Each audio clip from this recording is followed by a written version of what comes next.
The black magician stopped crying and continued talking with Steve. He began to explain his past.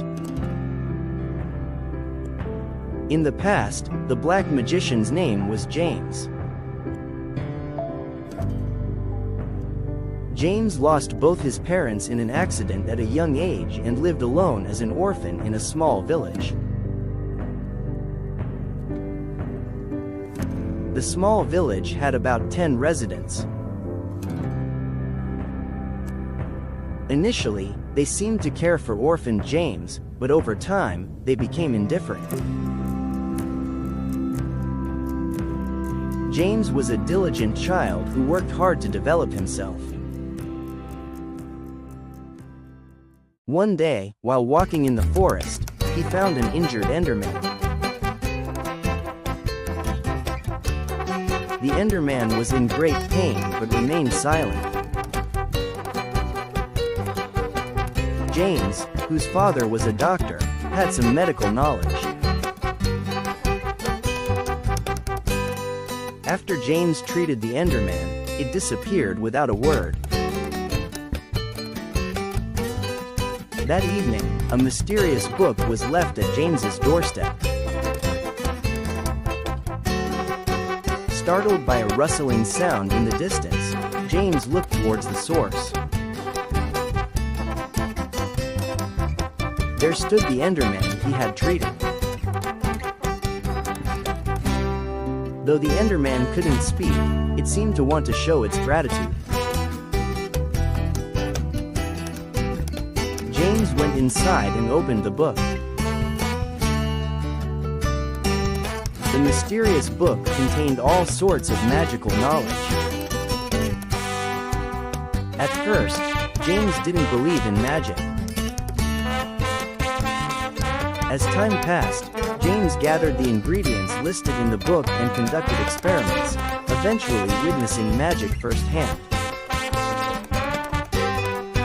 Over time, James learned more powerful magic.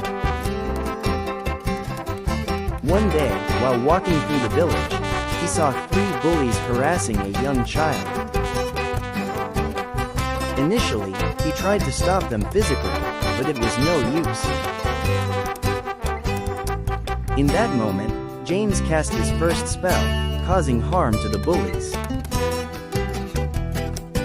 The bullies ran away, and the child who was being harassed thanked James. That child's name was Edmund. James and Edmund exchanged friendly greetings and had a pleasant conversation before going their separate ways. James felt a sense of fulfillment. That evening, James went to bed with a smile. But in the middle of the night, he heard a commotion outside. Torches lit up the night as villagers gathered in front of James's house. One villager shouted, "Burn down this house." James had no idea what was happening. Overwhelmed with fear and anxiety, he didn't know what to do. Panicking, James tried to run out of the house, but the villagers' angry voices and torchlight overwhelmed him. Finally, James opened the door and faced the villagers. His heart was full of fear, but he also wanted to speak the truth.